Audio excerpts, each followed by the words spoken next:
今日からフリープレイになる派遣バトロワの解説始まるよ。この動画では初心者向けに剣撃バトロワゲームであるナラカの解説実況をしていきます。メインの解説ではこのゲームを初めて知る方から初心者の方までを対象にしたふんわりとしたゲームの解説をしていきます。右枠では中級者までに覚えておくと良い知識を補足的に記述しておきますので、気が向いた時にでも読んでください。このゲームは Steam と Epic、Xbox で有料本体とスキン課金で提供されていました。長らく基本無料化を望まれていましたが、2周年を迎えた今無料化が決定し、PlayStation 5版も本日から始まります。ぜひ興味を持った視聴者の皆様は一緒に遊びましょう。前置きはここまでにして早速遊んでいきましょう。まずサーバーは東南アジアサーバーを選びます。日本のデフォルトはアジアサーバーですが、諸々の理由で非推奨です。もしかしたら人口が増えてアジアサーバーでも良くなるかもしれません。ランクは各サーバーで別々。その他のデータは共通になっているので適宜切り替えて遊ぶと良いでしょう。ただしキャラクター作成したサーバーについては後から変えることができません。東南アジアサーバーでキャラクターを作っている人はクリエイタープログラムとかにも応募することができます。一方でギルド機能はキャラを作ったサーバーでしか使えないので、そのあたりと合わせて相談してください。解説しやすいようにコンピューターマッチで今回は遊びます。難易度は困難にしました。初心者の皆様は難易度普通で遊びましょう。ちなみにこのゲームの困難レベルのコンピューターは中級者くらいの強さです。困難のトリオモードにソロで参加してボコボコにできるようになったら、ランクマッチでもかなり気持ちよく立ち回れるようになっているでしょう。マッチが始まるとまずキャラクター選択です。おすすめは A ちゃんです。英名のザイでよく呼ばれるので以降ではザイと呼びます。このゲームにはタレントという捨て振りのような機能があります。私はこんな感じで奥義と武器が使いやすくなる設定にしています。また、3種類のキャラ固有の武器、奥義から1種類ずつ選択してゲームに持ち込みます。ザイちゃんは武器2と奥義2がおすすめです。ザイちゃんは投稿日時点での最新キャラであり環境メタキャラでもあるのでキャラが解放できるようになったら即解放をおすすめします。キャラ選択の後は公開値を決めます。赤は他のプレイヤーが選択していることを示します。黄色で囲われた場所はハイティアエリアで物資が豊富なので激戦区になりやすいです。おすすめの公開値をまとめた動画も今後出す予定です。今回は調整砦にしてみました。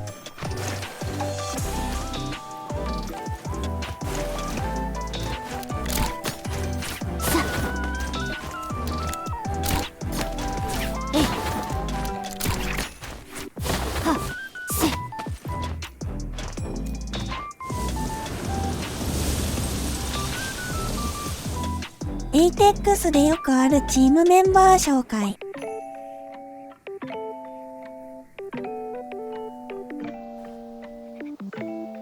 数秒動けないのでその間に周りをぐるぐる見ておきましょう。初動の目標は鎧と近接武器2本を拾うことです。図鑑を開くと物資が出てきますがランダムなのでたまに全然集まらないことがあります。走りながら連打で拾っていきましょう。マップ上に落ちている巻物はクエストです。この青いクエストは追撃で一定期間敵がマークされて撃破することでコインを手に入れることができます。コンピューターマッチではこんな感じに敵が湧いてきます。戦闘ではどんどん攻撃を振って敵にダメージを与えていきましょう。このゲームでは連打でも2段階目まではコンボが決定します。打ち上げコンボ等の武器固有のルートもあるのでだんだん覚えていくと良いでしょう。倒した後の敵からは物資が奪えます。エイテックスと違って鎧は削れている状態で落ちるのでアーマースワップ回復に使えないことには注意しましょう。鐘を鳴らすと周囲の敵をマークすることができます。光っている鐘はどんどん鳴らしていきます。塚には色がついており緑と金の塚は熱いので積極的に開けていきます。武器や鎧にはレアリティがあり、白、青、紫、金、赤の順で性能がいいです。初動であれば紫武器と紫鎧があれば他律よだと思ってよいでしょう。原春敵がマップの特定の場所に浮かんでいることがあります。原春敵は4回攻撃を当てると落とすことができ、落とした時の色によってアイテムが変わります。装備している5連銃は貯めることで5発分一気に弾を出せるので敵壊しに向いています。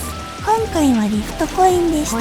リフトコインは商人からアイテム購入するときに使えます。物資から拾えるだけではなくクエストクリアでも手に入れることができます。原春敵から大量のリフトコインを拾うと口述する高麗呪法早期に購入できるので序盤でかなり強いです。そういえば変な動きをしながら走っていますが、このゲームでは持っている武器によって最速移動の方法が変わります。これもまたまとめて動画にする予定です。そういえば先ほど洞窟の鍵を拾いました。鍵を使うことで洞窟を開けてアイテムを大量入手できるのですが、鍵を拾ったことと洞窟の場所が全プレイヤーにアナウンスされます。アナウンスは開けたタイミングにもされるので大量のプレイヤーが押し寄せる地獄も頻繁に起こります。今回はコンピューターマッチなのでそのようなことは起きませんが、開けるときには高麗呪法を握りしめて向かうことをお勧めします。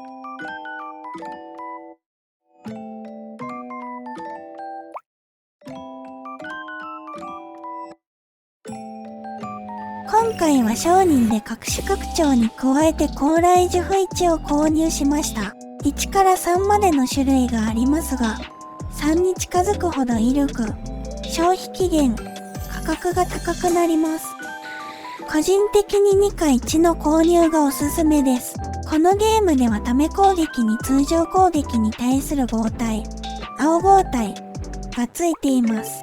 ため攻撃は威力も高いので、初心者のうちはため攻撃を積極的に使って当てる練習をしていきましょう。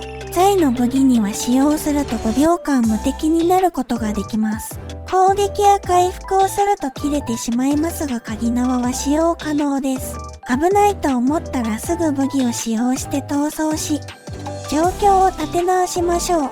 ぶっちゃけ敵前で使った後その場で立ってるだけでも強いです。さらに奥義を使えば即再使用も可能です。在の奥義には発動中固有武器へと持ち替えて戦うことができます。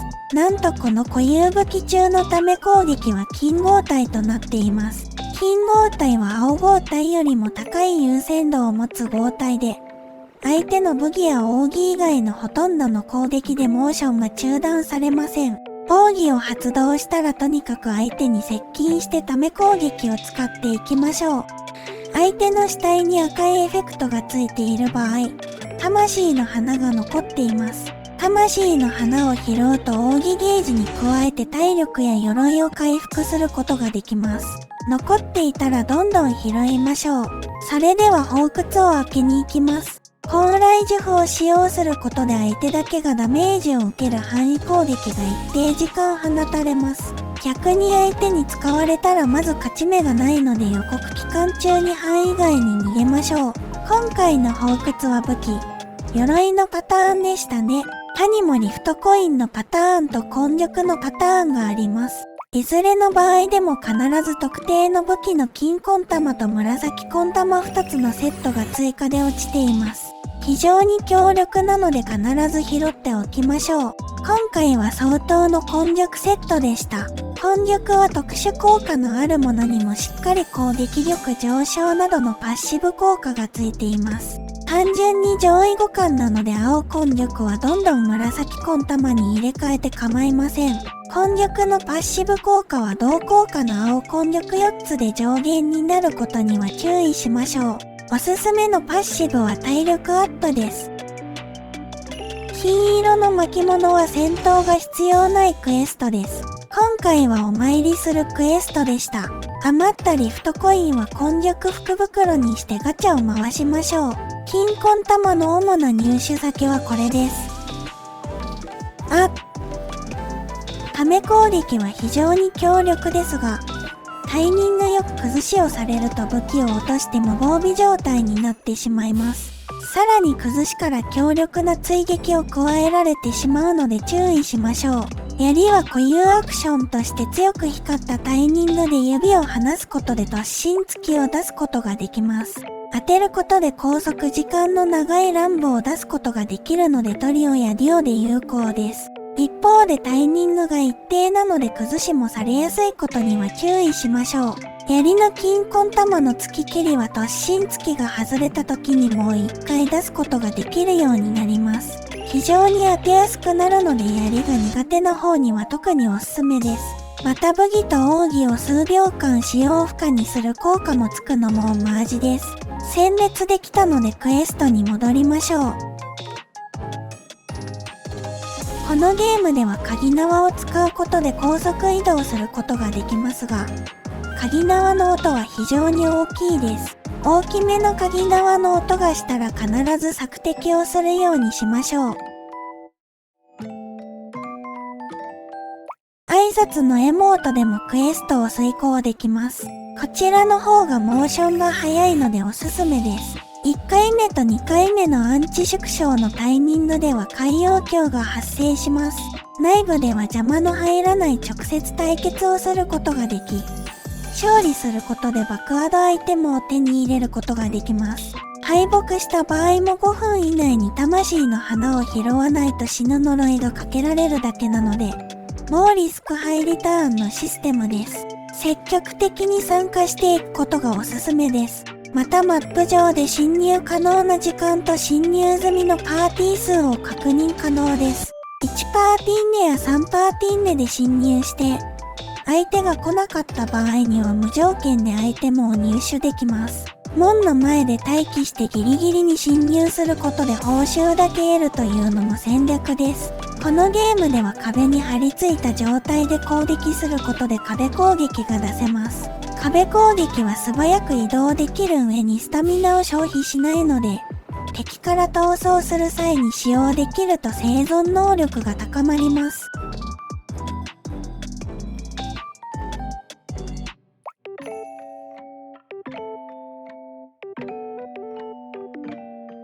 とりあえず困ったら奥義打っとこ。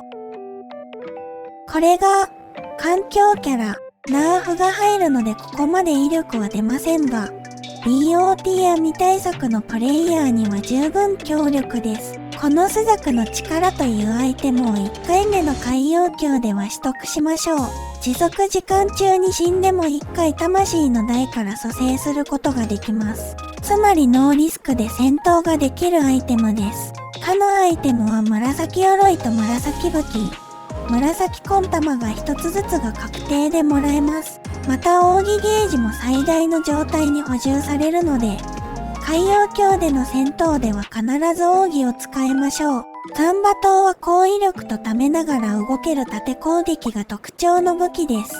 とりあえず縦ダメ一段攻撃を出すのが強いのでおすすめです。またザンバ刀と体験はコンボイや槍と合わせたコンボがプロリーグで猛威を振るっています。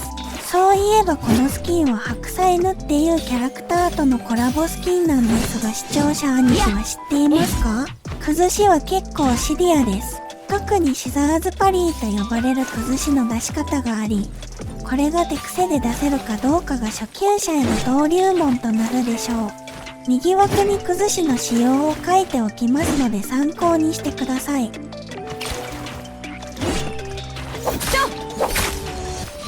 このコンピューターがやっているように当て最速でため攻撃を出さずに、相手の崩しを見てから出すことで後隙を狩ることができます。青攻撃をただ打つだけだと勝てなくなってきた頃に試してみると面白いように刺さるのでぜひやってみてください。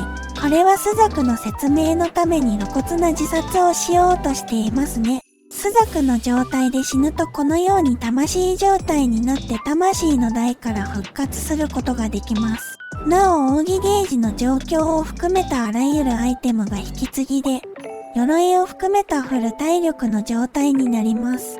朱雀状態の敵と魂の台の近くで戦闘すると即復帰が来るので絶対にやめましょう。ちなみに1回目のアンチ収縮が終了するまでに死亡した場合も一度だけ魂状態になることができます。しかしながらこの場合はほとんどのアイテムがロストした状態になるので注意してください。相手のテムルの奥義では砂嵐のフィールドが出現します。境界線に触れると無防備な状態になるだけでなくスタミナがゼロになりますので境界には近づかないようにしましょう。剣はため攻撃で剣気を飛ばすことができる武器です。非常に使いやすく、コンボも強いので初心者から上級者まで非常によく好まれています。ちなみに剣もナーフされますが、知ネの戦における有用性を考慮した調整だと思います。恋は奥義中は非常に強い対面性能が魅力の環境メタキャラクターです。コンピューター相手なので倒せますが、相手が人間の場合は奥義中に勝負を仕掛けないことをお勧めします。アンチ外ではこのように持続ダメージが直接体力に入ります。アンチ外での戦闘では体力管理をしっかりしておきましょう。陰気内での戦闘が頻繁に起こる第2収縮までは回復薬を多めに持つのも一つの選択肢です。また、パーティーメンバーにクルミやジーピンがいる場合かなり楽をすることができます。その場合に陰気内での戦闘や沼などの毒キノコギミックで戦闘して相手より有利に立ち回るのも戦略です。語ることが少なくなってきたので、右枠に合体についての知識を書いておきます。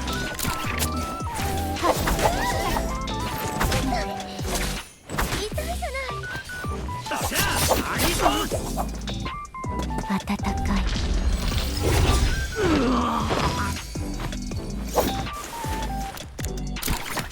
ちなみに陰気などのギミックで死んだ場合にも、直前にダメージを与えていれば自分のキル扱いになります。また、道中で倒れた仲間の救助を繰り返して進むこともできますが、共倒れが一番まずいので見捨てる判断の時には重要です。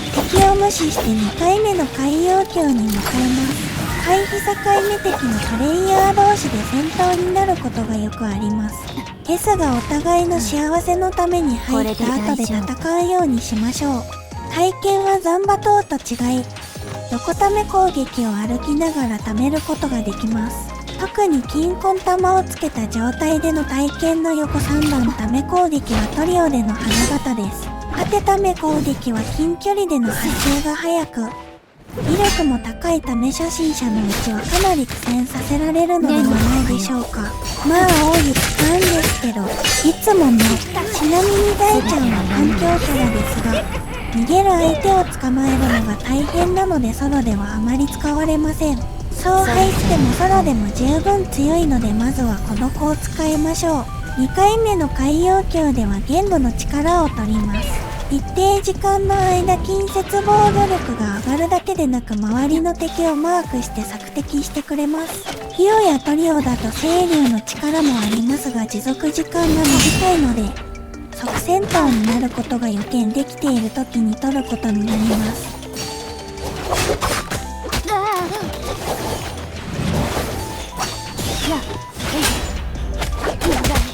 とりあえず奥義は対象よし、コンピューターマッチとはいえ金状態というものがどれだけこのゲームで強いかがわかると思います。おそらくプレイステーション5版リリース直後はこの困難とコンピューターより強いプレイヤーはかなり少ないと思うので安心して無双してください。終わりなき大厄災が来る。寿命は尽きた。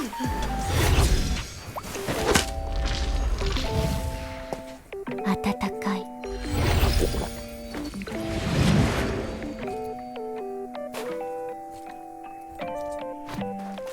コンボは槍と同じ基本モーションを持ちながら発生の速い横ため攻撃と当たってなくても派生できる突進機が特徴の武器です。ちなみにコンピューターを崩した際に近距離武器を持って素手で殴りかかってきます。素では崩されない代わりに崩しもできないのでため攻撃をぶっ放しまくりましょう。個人的にはいろいろな要因を加味してコンボが一番強いと思っています。次点は新武器の狙撃。その次はヌンチャクと探検でしょうかね。ナラカはどの武器も個性的で強みがあるので好きな武器を使うのが良いかと思います。また、武者との相性も考慮すべき点です。例えば武田屋総会、妖刀姫を使うのであれば、体験や斬馬刀が非常に優秀です。三次の空挺艦を使うのであれば狙撃はとても相性が良さそうです。一方で財をはじめとした奥義の攻撃力に武器のレアリティが大きく影響する武者は特定の武器にこだわっていられません。そうした戦略の奥深さも奈良かの魅力の一つだと思っています。さあ痛いよ。このようにため攻撃をお互いに準備している状態でシザーズパリーを使いましょう。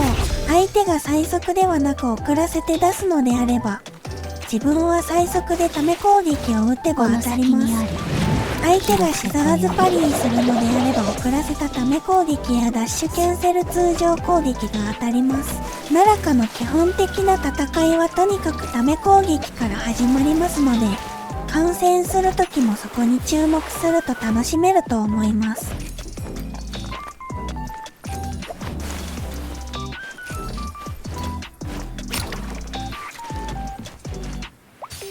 探検はしゃがみ状態から貯めることができる特殊な武器です。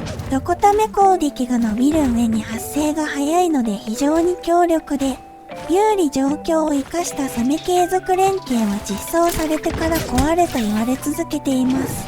この動画の中では活躍させることができませんでしたが、普段私は探検を好んで使うようにしています。他の武器に比べて密着で殴り合わないので生存力が極めて高くないとの相性もいいです。このキャラの奥義、強すぎない？ちなみに奥義を使うとスキルのフードタイムがリセットされるので、奥義を使えば10秒間無敵で逃げることができます。たまげたなぁ。ちなみに今高麗が落ちていますが、誰も高麗呪法を購入しなかった場合はランダムに一気に期限切れの高麗が落ちます。この世界でも資源を無駄にしないように商人さんは頑張っているんですね。当店は貯めながら移動できる横ため攻撃に加えて、貯めるほど強化される縦ため攻撃が特徴です。死にたくないので逃げました。通常攻撃も誘導が強いので相手を捕まえやすく、プロプレイヤーにも好んで使われる強し武器なんですよ。ちなみに同じ難易度の中でもボットの強さに強弱があります。噂だとプロの動きを模倣するボットもいるらしいです。各段階のアンチ収縮が終わったのタイミングで新規承認という無料アイテム配りおじさんが出てきます。3段階目以降の新規承認は金鎧と金武器を配っているのでありがたくいただきましょう。アーマースワットの回復にも使えます。ランクマッチでは3回目の人気収縮の新規承認付近が激戦になることが多いです。このタイミングで決着がつく場合も多いでしょう。コンピューターマッチはほぼ必ずこのタイミングで勝負がつくようにボットが湧くようです。最後の戦いに備えて奥義ゲージなどもしっかり貯めておきましょう。溜まっていないなら溜まるまで隠れるのも戦略です。ヌンチャクは特殊ゲージを利用した攻防に使えるため攻撃が特徴の武器です。相手の妖刀姫の奥義は斬撃を放ってきます。浮かんでいるので相手は攻撃を当てることも難しく、斬撃を当てるたびに妖刀姫は回復してきます。相手が浮かび出したら全力で逃げましょう。もし逃げれなかった時は斬撃に合わせて回避すると避けることができます。竹山の奥義は変身して殴ってきます。攻撃力はここまで高くないですが、奥義合体以外では耐えることができません。一度捕まると逃げるのが非常に面倒なので全力で逃げましょう。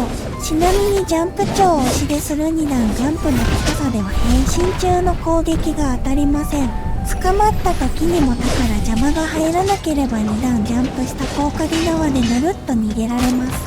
敵同士が争っていますね。